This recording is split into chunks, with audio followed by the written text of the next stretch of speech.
Senhor? Amém. Abra a vossa Bíblia no livro do profeta Daniel, no seu capítulo de número 3. Quero agradecer ao Senhor por poder retornar a essa linda igreja.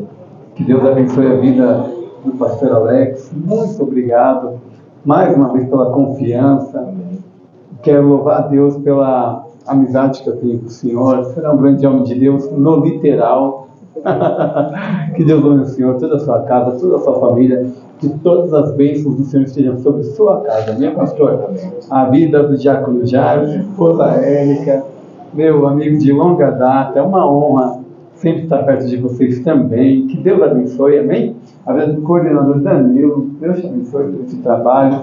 A vida do Denis, glória a Deus, sua esposa Ana, que Deus lhe honre, amém? Em nome de Jesus, nesse matrimônio para a glória de Deus, amém? E a todos que estão aqui presentes. Deus colocou uma palavra em meu coração, amém? Eu tenho por costume, pastor, sempre de pregar em alguma igreja, orar, jejuar, e não pregar o que eu quero, mas pregar aquilo ao qual o Espírito Santo concede, né? Debaixo de oração, de jejum, Deus diz essa palavra para essa igreja. Eu tenho certeza que vai falar com a igreja que primeiro falou comigo, amém? Então, no seu capítulo de número 3, no verso de número 26, amém?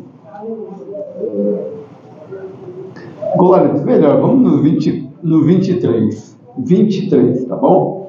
Daniel capítulo 3, verso 23, que diz assim: E estes três homens, Sadraque, Mesaque e Abidnego, caíram atados ou amarrados em algumas outras traduções, no meio da fornalha de fogo. Então o rei Nabucodonosor ficou espantado e levantou-se apressadamente e falou, e disse aos seus conselheiros: Não lançamos nós três homens amarrados no fogo? Eles responderam e disseram ao rei: Verdade, ó rei. Ele respondeu e disse: Eis que eu vejo 4 homens soltos, caminhando no meio do fogo, e eles não têm ferimento, e a forma do quarto é semelhante ao Filho de Deus. Amém? Amém. Podemos assentar em nome de Jesus? Aleluia. Irmãos, o texto ao qual ora nós lemos fala a respeito de um período onde o povo de Deus ele estava passando por uma dificuldade, onde o povo de Deus estava passando por algumas provações. Quando eu falo de provação, eu falo de provação ao qual eles próprios causaram, porque tem provações que chegam em nossas vidas que não são por culpas nossas. Tem provações que chegam na nossa vida por algumas circunstâncias de, por exemplo, o Senhor querer manifestar a glória dele através dessa provação ao qual você está passando. Nesse período eu já vi diversas pessoas que sofreram de doença, que passaram por essa provação e foram curadas de algum certo tipo de enfermidade. Essa provação que essa pessoa viveu, nem sempre podemos denominar como culpa de pecado, por um erro que cometeu. Tem enfermidades que são para que a glória de Deus se manifeste. Isso me faz lembrar de João capítulo 9, quando diz que Jesus estava passando com seus discípulos, e passando com seus discípulos, eles olharam para um homem que era cego desde a sua nascença. E quando olhou para aquele cego, os discípulos disseram: Senhor, quem é que pecou? Foi ele ou foi seus pais para que eles nascessem cegos? Jesus disse: olha, nem ele pecou, muito menos foi os seus pais. Mas ele nasceu assim para que a glória de Deus se manifestasse na vida dele. O fato é que nós sabemos que depois Jesus vai lá e cura ele, através dele ia até um tanque chamado Siloé, e a sua visão ser restaurada. nem toda provação é culpa de pecado, nem toda luta é motivo de algum erro. Existem circunstâncias que é para que o nome do Senhor seja glorificado.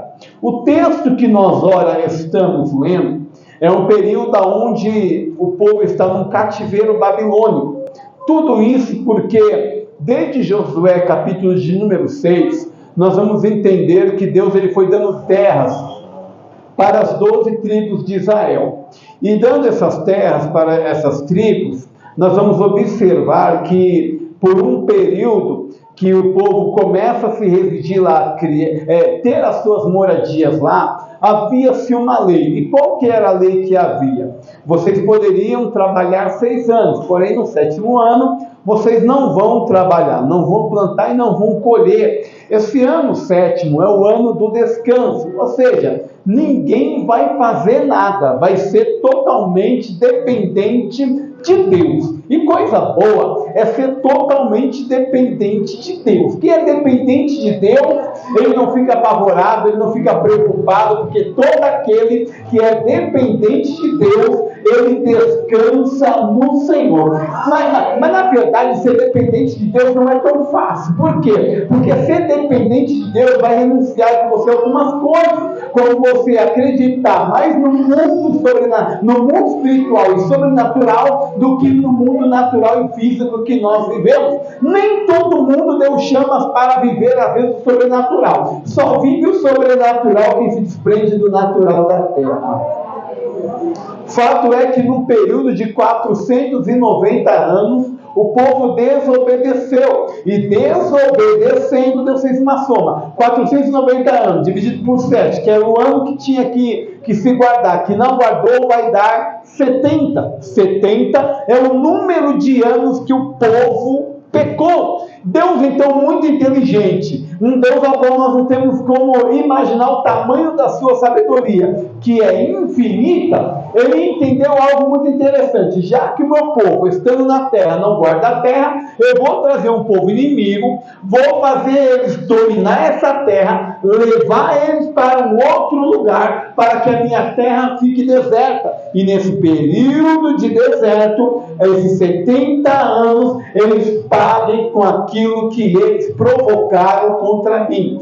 Deus, no Antigo Testamento, ele punia o seu povo de 2 formas, meu pastor. Primeiro, o primeiro tipo de punição, que, embora a punição mais severa, vamos dizer assim, a punição que Deus tinha mais severa quando alguém abusava da longanimidade de Deus, não se assuste, Deus tirava a vida dessa pessoa. Deus abriu a terra para engolir 250 homens de Coré, Datã e Abirão, enfim, era a punição mais severa que tinha. Porém, havia umas outras punições quando o povo se rebelava contra Deus e não cumpria com a sua palavra. E dentre essas era punir a terra com fome, ou seja, eles poderiam plantar, mas aquilo que plantavam, a terra não ia produzir fruto. Era uma forma de Deus punir o seu povo. Agora, havia uma punição um pouco mais severa, que é o que está no livro de Daniel. O que Deus fazia? Deus pegava esse povo, trazia um povo inimigo,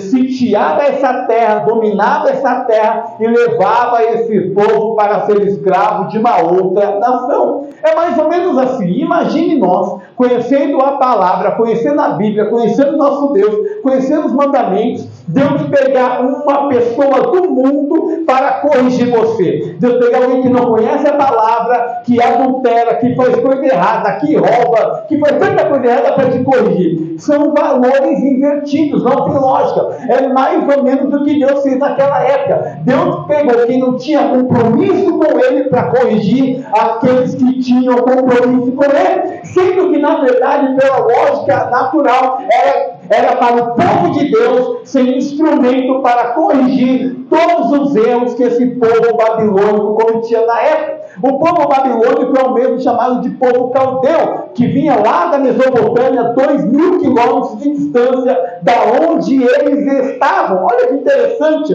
Deus pega uma nação forte de longe, que não tem nada a ver com aquele povo, para dominar aquele aquele povo para levá-los como escravos. Olha, porque isso me traz uma confusão na cabeça. Por quê? Porque foi feita uma promessa para nós. E qual que é a promessa? A promessa que foi feita para nós é que nós temos que crescer, multiplicar, dominar, nós temos que exercer aquilo que Deus deu para nós. Porém, quando o pecado entra, nós perdemos o domínio, nós perdemos tudo, e o inimigo se torna possuidor das nossas heranças. Fato é que, dentre todos esses que pecaram, havia alguns remanescentes que pagaram por um erro que não cometeram. Quem são esses? Daniel, Misael, Azarias e Ananias, conhecido como Beltesazar. Daniel, Sadraque, Mesaque e Abednego, ao qual está no texto. Uma coisa, escuta isso que interessante, uma coisa é você pagar por um erro que você cometeu, outra coisa é você pagar por um erro que você não cometeu. Quando você olha o texto, em nenhum momento você vai ver Daniel se justificando, você vai ver Misael, Azarias e Ananias se justificando. Por quê?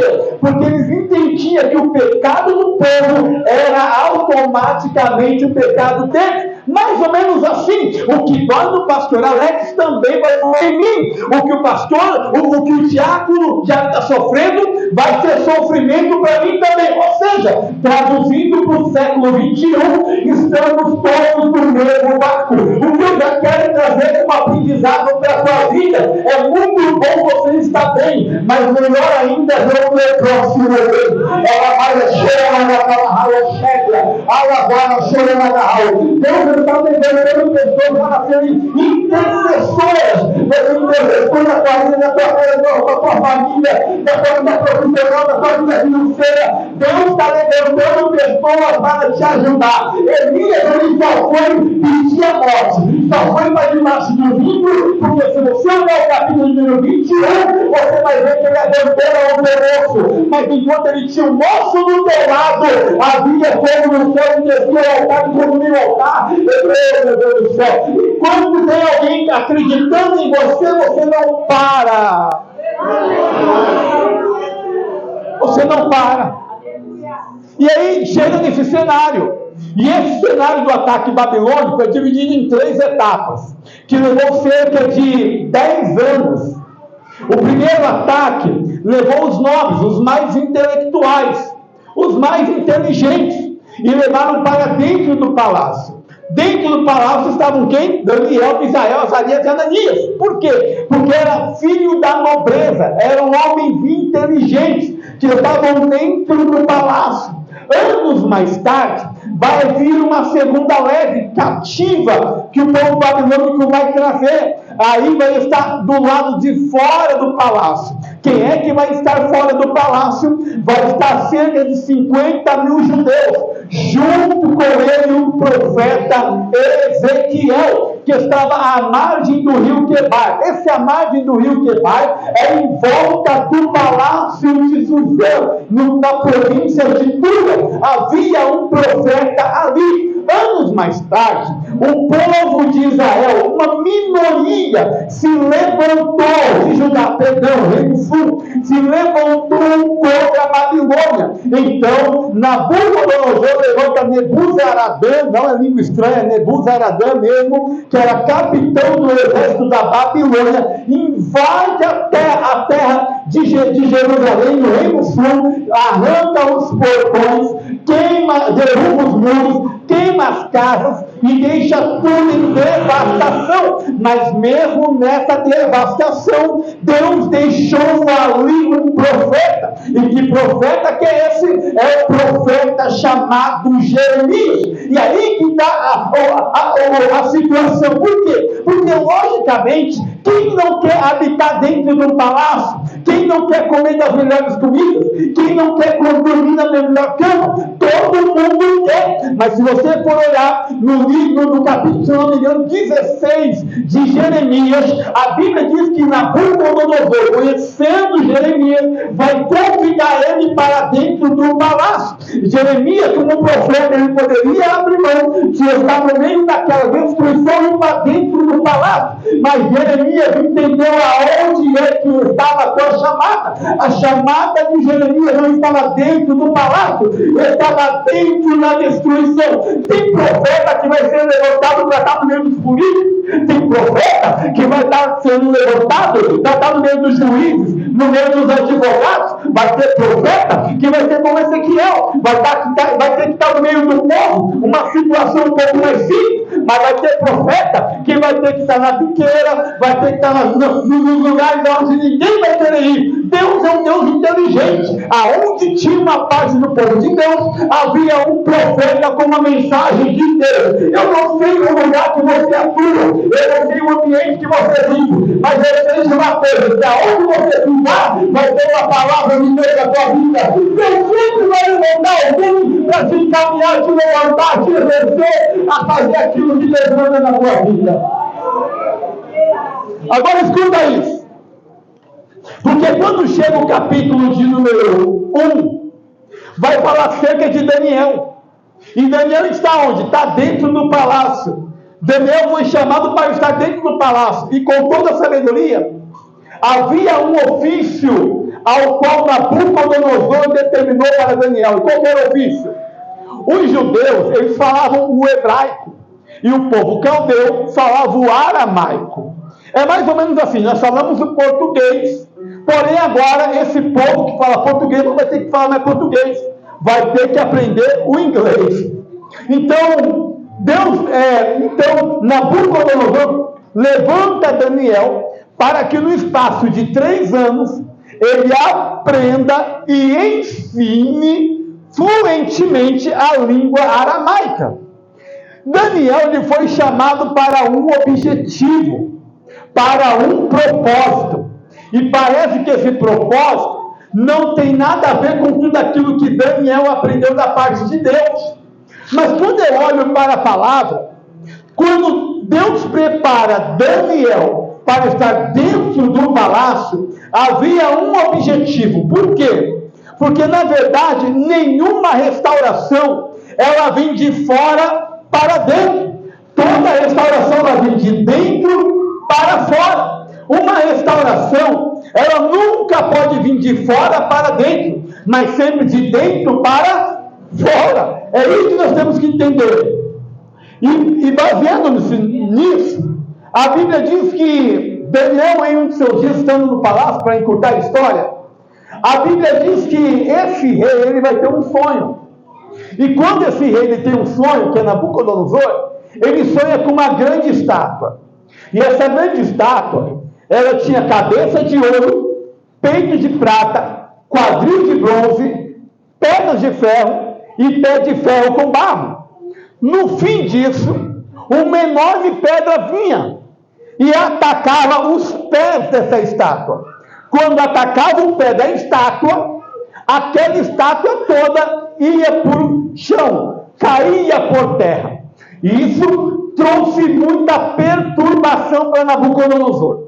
Quando houve essa perturbação, redobre atenção, quando houve essa perturbação, Nabucodonosor procurou todos os feiticeiros, encantadores, os magos, os astrólogos, ele procurou de tudo, e não houve ninguém que pôde desvendar. Nabucodonosor, se você for olhar, ele dá uma segunda oportunidade, mas nessa segunda oportunidade ele fala: se ninguém adivinhar o sonho que eu tive, todos morrerão. E nessa lista estava Daniel como profeta de Deus.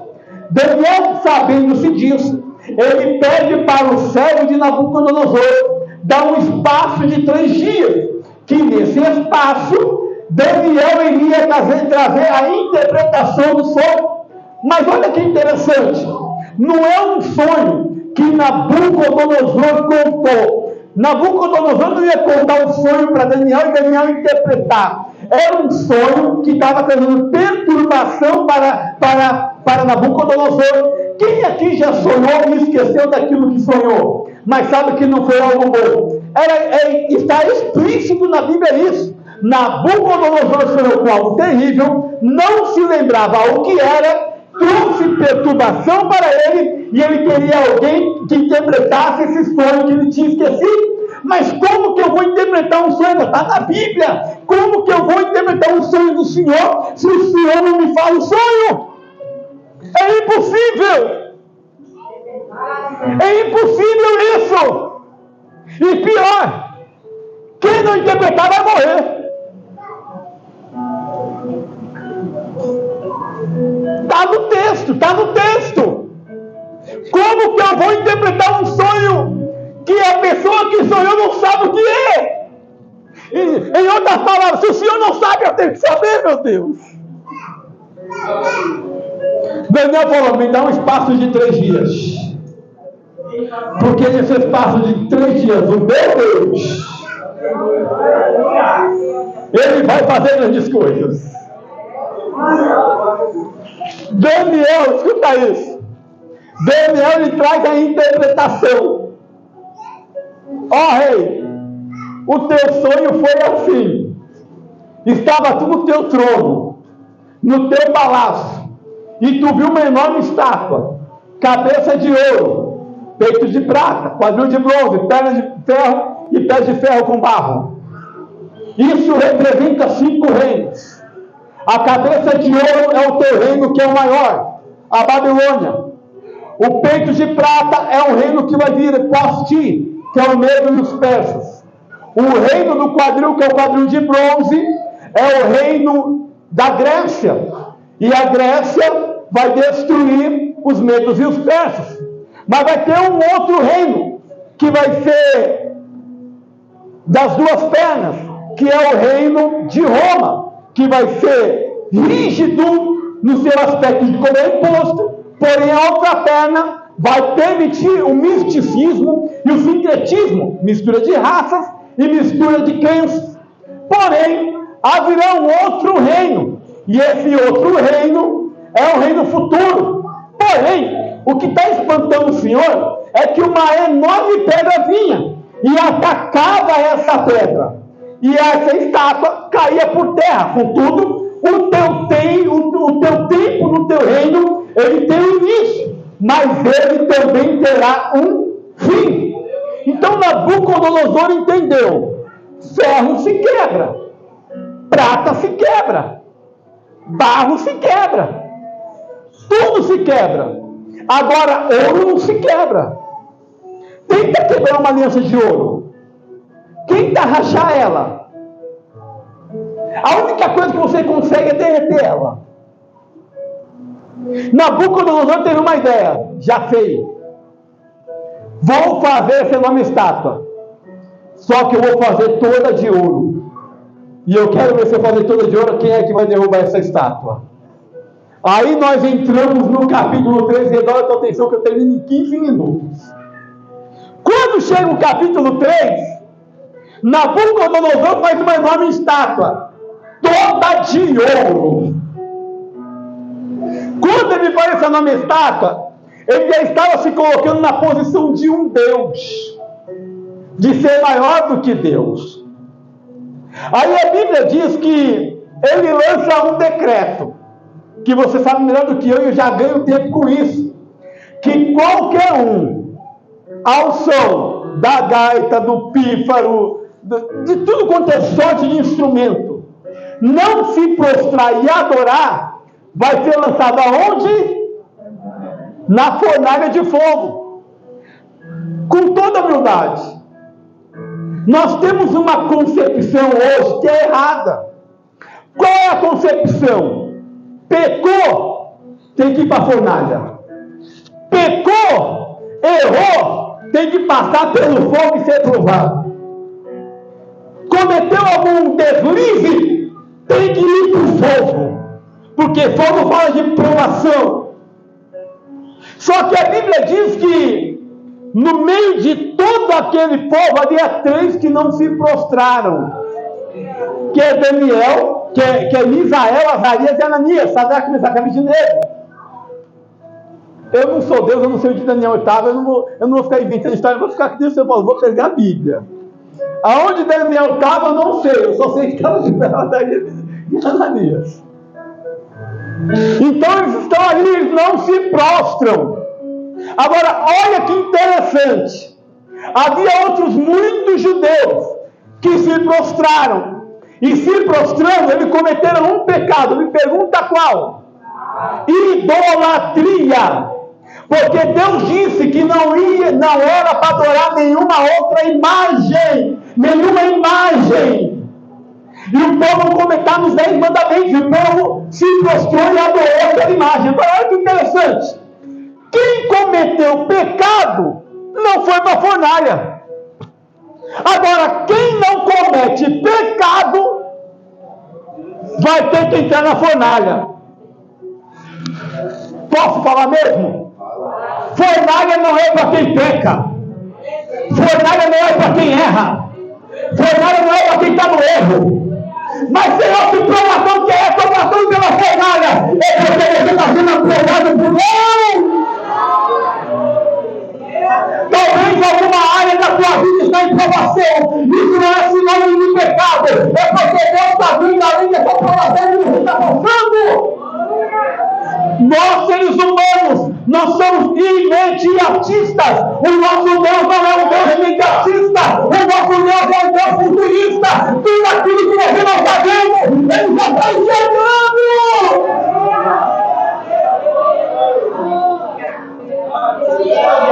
O teu real momento não tem nada a ver com o futuro que vai ser preparado para a tua vida. Quem pecou não foi para a fornalha. Agora, quem está se mantendo firme ali, ó. Escute. Quem está fiel ali, ó.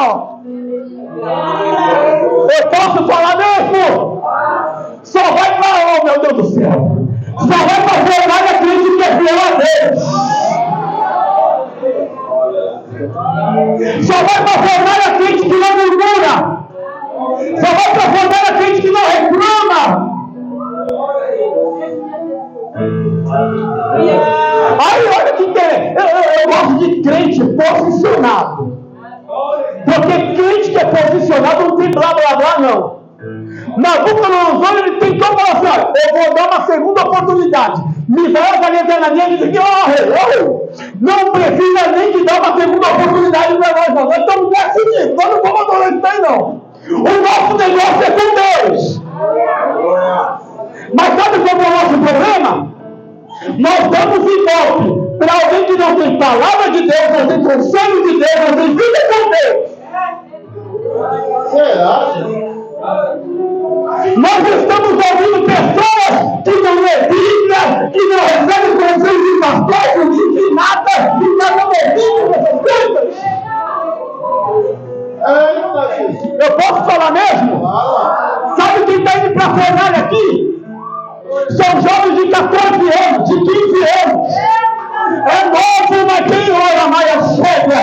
É novo, mas tem uma identidade em Deus. É novo, mas tem postura em Deus. É isso aí. O segredo da vida não é falar muito. O segredo da vida é falar na hora certa. Vocês não vão ver me falando.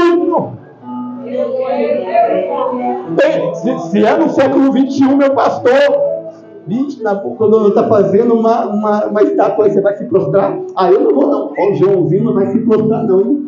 O negócio vai ficar feio para ele, hein? Se eu fosse, ele se prostrava. O segredo não é falar muito. O segredo é falar na hora certa. Agora escuta isso. Escuta isso. Ele fala assim, ó, fique sabendo, ó rei. Se Deus livrar, ele é Deus. Mas se ele não livrar, ele vai continuar sendo Deus. O rei ficou tão irado que ele fez o quê? Mandou aquecer a fornalha 7 vezes mais.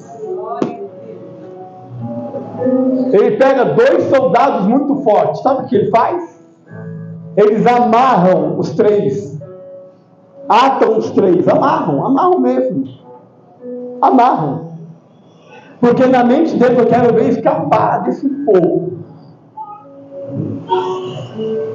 pegam 2 soldados, aqueceram a fornalha 7 vezes mais. Quando os 2 soldados estão levando eles para jogar dentro da fornalha, sabe o que acontece? Os 2 soldados morrem antes de entrar na fornalha. Só que você não pegou. Tem provação que nós estamos para entrar. Nem entramos, mas Deus já está dando livramento. Segundo, mandaram aquecer 7 vezes mais a fornalha. Isso significa 7 mais a provação. O que mais significa muito mais o livramento que Deus vai dar. Eu não sei se você está entendendo. Quanto maior a provação do inimigo quer te colocar, maior vai ser a glória de Deus manifesta na tua vida. Isso não estava na minha mente, eu vou falar agora. Talvez o inimigo está usando alguém no ambiente que você está para te afastar do ambiente onde Deus quer te manifestar coisas grandes. Não peça coisas no trabalho, segura firme, porque vai ter promoção lá. Não pense em desistir dessa empresa, porque ele está dentro da empresa, Deus vai entrar com alguma presidência e dentro de toda Deus vai fazer. Pode não estar tentando hoje, você não está falando negócio, eu vou fechar, eu não vai ser. Você vai me enganar para a sua vida só uma promoção. Mas eu vou pegar na área espiritual também. Porque a provação vem na área ministerial. Eu vou largar. Eu não estou gostando disso. Eu não estou gostando daquilo. Você nem foi para a fornalha ainda. Você não vai falar que vai largar, meu Deus. Se eu fosse você, colocava um sorriso no rosto. Ela vai a chega e continuava fazendo dinheiro para você fazer. Por quê? Meu Deus! Está na Bíblia! Nunca faça o que não é para você fazer, porque vai ter cobrança, mas também não deixe de fazer o que é para você fazer, porque também vai ter cobrança. Toda vez que eu faço o que não é para fazer, Deus me cobra. E toda vez que eu deixo de fazer o que é para fazer, a punição é mais ainda.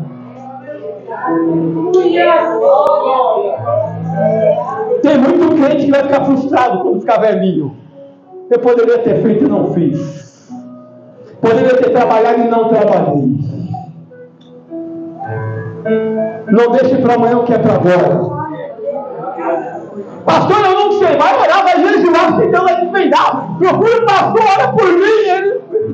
alguma coisa, pelo amor de Deus. Agora escuta isso. Eu não quero ser louco, eu só pego o que está na Bíblia. Quando o povo de Israel estava no Egito, minha irmã, Deus estava na nuvem.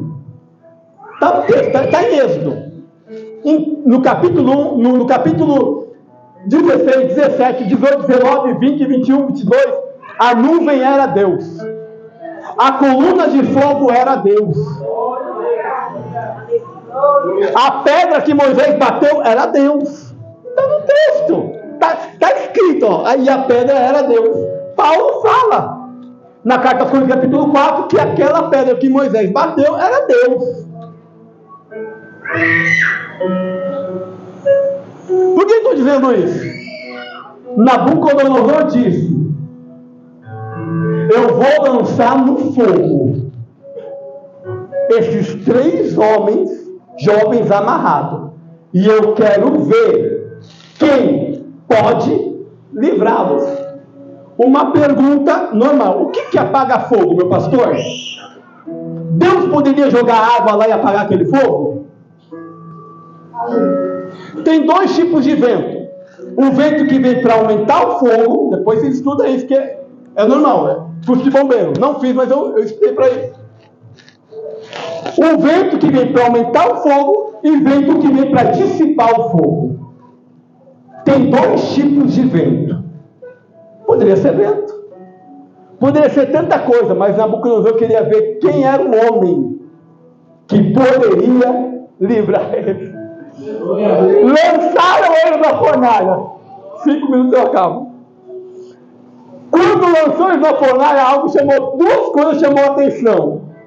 A primeira coisa que chamou a atenção é: peraí, não lançamos esses homens atados no fogo?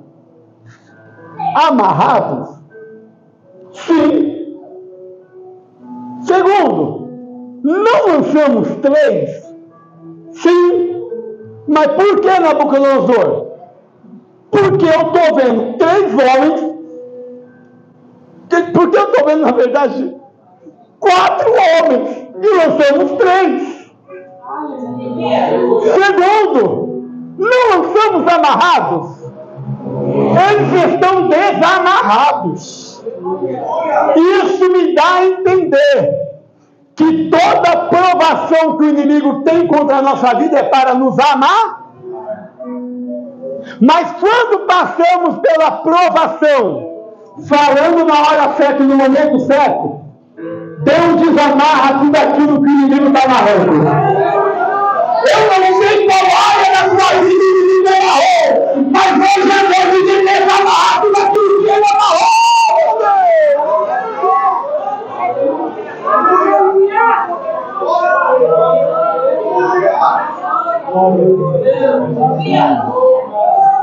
Deus está desamarrando, Deus está desamarrando, Deus está desamarrando.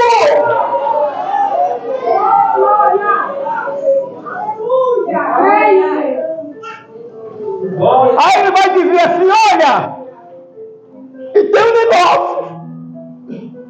E o quarto não é alguém normal, não.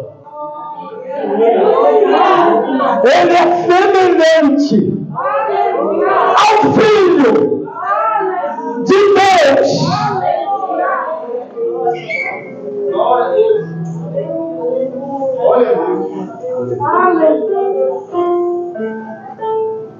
Deixa eu dizer algo. Eles vieram para fora. Porque na visão de Nabucodonosor, esse quarto homem, que é semelhante ao Filho de Deus, que é o Filho de Deus, que é o Cristo pré-encarnado. Porque no Antigo Testamento o Filho se revelava, o Filho se revelava no Pai. No Novo Testamento, o Pai se revela no Filho. Quando saíram para fora, escuta isso que eu termino agora. A Bíblia diz que eles estão saindo para fora. Mas eu tenho uma pergunta para fazer. Que ao sair para fora, a Bíblia diz que nem cheiro de fogo havia neles. Está no texto. Está no texto. Eles saíram do meio do fogo, mas o fogo não... Fique em volta. Quem já ficou em volta da fogueira aqui, ó? Quando você saiu da fogueira, ficou com cheiro de fogo? Porque é natural. Mas a pergunta é: quando eles estavam dentro da fornalha, como que foi desamarrado aquilo? Só tem 2 hipóteses, meu pastor. Lógica. A primeira, ou o fogo queimou somente o que amarrava, ou o quarto homem que estava na fornalha foi desamarrando um por um. Não tem outra hipótese. Não tem outra situação que faça eu entender. Mas eu não quero entender. A única coisa que eu entendo é que eu não sei como. Mas uma coisa eu sei: o milagre vai vir de qualquer jeito. Posso falar mesmo, pastor? Sabe por que o milagre veio para Sadraque, Mesaque e Abednego? Porque o segredo não está entrando na fornalha para orar. Se eles deixassem para orar no momento da fornalha, eles estariam mortos. Fornalha não é lugar de oração. Tá louco, pastor? Não estou não, estou com a Bíblia. Daniel capítulo 6. Procura ele orando dentro da cova dos leões. Você não vai ver. Fornalha e cova do leão não é lugar de oração. Pastor, você está assim, bugou minha mente agora. Se fornalha e cova do leão não é lugar de oração, o que é? É lugar de resultado de oração. quando passar pela fornalha, cria um memorial de oração. Tem muito crente despreparado. Não estou passando por prova, estou tranquilo. Aí quando a prova vem, quer começar a orar. Mas cria um depósito de oração, porque a aprovação pode vir qualquer hora. Mas quando vier, o inimigo vai achar bem preparado.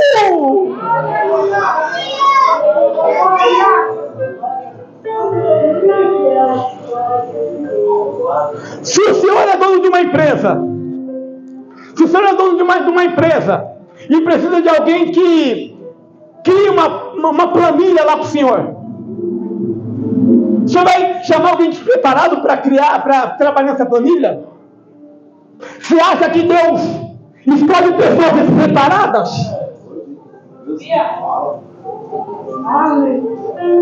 É mais fácil você motivar alguém a se preparar, que é certo isso, mas é muito bom você se cobrar para você se preparar também. Se prepara! Não passa a sua responsabilidade para outro! É mais ou menos assim. Imagina se somente um tivesse preparado para enfrentar a fornalha. Eles entenderam. Se eu vai entrar um, vai ter que entrar os três. Mas tem algo muito maior nisso aí. Você vai ter reflexos de pessoas que você anda. Sabe por que os seus entraram e saíram? Porque vocês estavam no mesmo propósito, falavam a mesma língua, adoravam o mesmo Deus, tinham a mesma pergunta. Tem gente que é crente, que anda com descrente, anda com mal palavrão, que fala muito lembrando. É impossível. Tenho 2 minutos. Tenho 2 minutos. Sabe o que eu acho interessante? É que foi desamarrado. Eles vieram para fora. E como eu disse, eles não cheiravam fogo. Eles passam. Escuta, eu termino isso. Eu gosto de palavra, pastor. Eu gosto de inteligência artificial. Sabe? Estou longe disso. Escuta isso. Eles passaram pelo fogo, entraram no fogo, tiveram livramento no fogo. Mas quando saíram do fogo, cheirava fogo? Isso mostra pessoas que passam pela aprovação, mas a aprovação não marca ela. Tem pessoas que não conseguem fluir, não conseguem avançar, não conseguem vencer, porque está marcada pela aprovação de viver lá atrás. Mas hoje eu te convido a abandonar toda a situação, toda a forma, toda angústia. Olha, nós passamos muito por vocês que fizeram mal, pisaram em mim, fizeram isso comigo. Abandona! Toma marca de fogo da minha terra, e o fogo que vai matar a tua vida. É o fogo da presença de Deus. É o fogo da presença de Deus.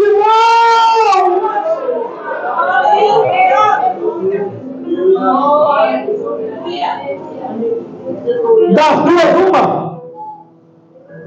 Ou você vive feliz por aquilo que Deus já fez na sua vida, ou você vive feliz por uma promessa que Ele ainda não cumpriu na sua vida.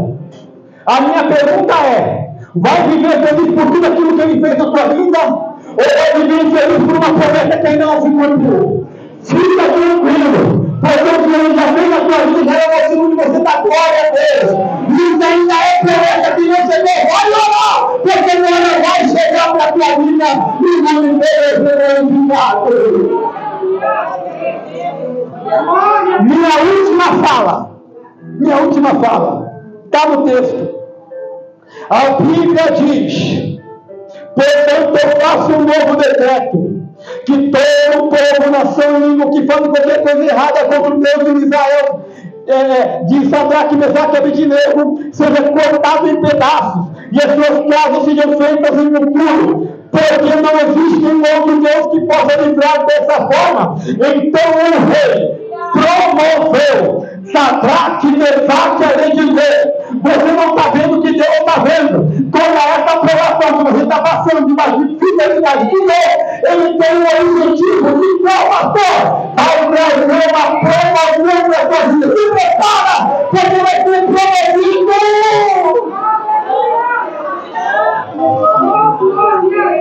Se prepara, se prepara. Eu vou falar, pastor, eu vou falar, eu tenho 30 segundos eu vou falar. Tem pessoas que são despreparadas, que se o pastor der uma oportunidade para ele na hora, pastor, para mim não, vai se preparar. Se não está preparado para passar um hino, não está preparado para ler uma palavra, pelo amor de Deus, tem que ir para uma guerra do inimigo. Se prepara, se prepara. Eu tenho que a palavra agora, mas vai te motivar a ler mais a Bíblia, a orar mais, a jejuar mais, porque o reino do inimigo é muito real. É muito real. Então se prepare. Quer ser um vencedor? Ore, jejum, busque a Deus, lê a palavra.